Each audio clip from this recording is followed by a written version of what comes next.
Okay. Isn't this a story of our life?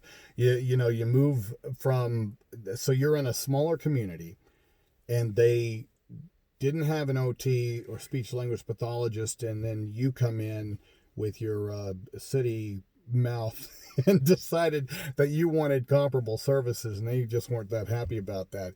Why couldn't you just keep your mouth shut and let them continue to do what they were doing there, which is nothing? Um, Okay, with regards to speech language, look, there's a reality out there. We don't have enough related service providers. So we don't have enough board certified behavior analysts. We don't have enough OTs. We don't have enough PTs. We don't have enough speech language pathologists. Hell, we don't have enough aides.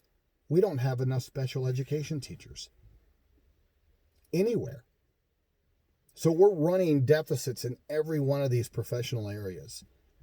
And these are realities. Now, technically, it says that lack of funding is not an excuse under this law. That's true.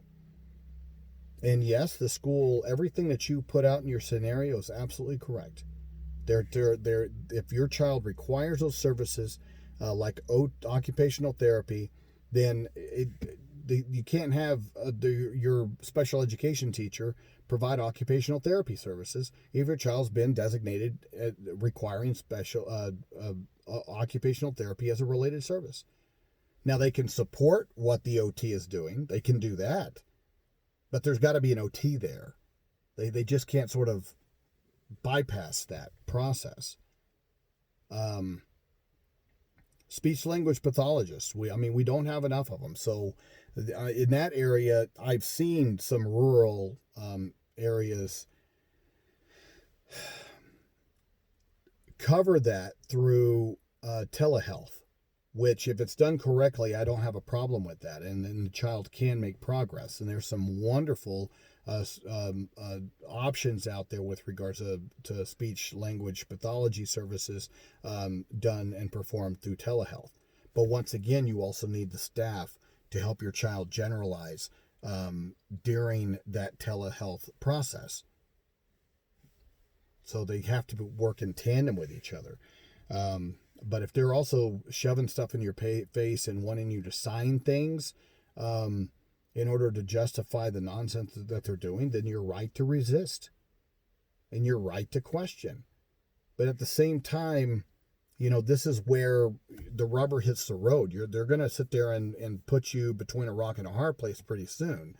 And your options are going to be to file due process.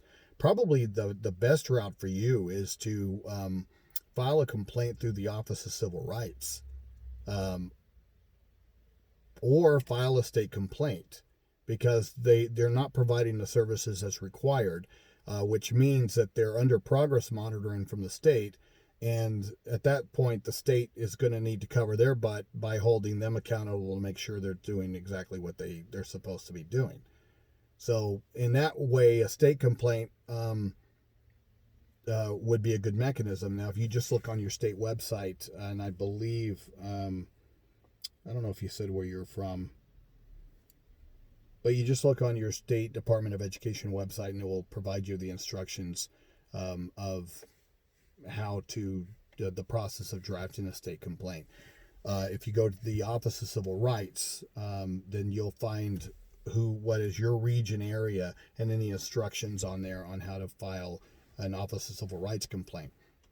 If it's Office of Civil Rights complaint, they will have attorneys investigating that are employed through the Office of Civil Rights, which is a federal job, to investigate the situation. The state complaint would be investigated by your State Department of Education, and I don't know which one is quicker. Probably the state complaint is a quicker route.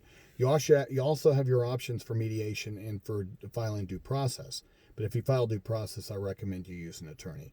I'm not saying you can't do that as on your own. You can, but it's a little bit a complicated area to navigate unless you know exactly how you need to make your arguments, because they're not on good standing. And at that point, you're entitled to a commitment from them to find the right people, but then also you'd likely be entitled to some compensatory or remedial services for their failure to provide what they were supposed to.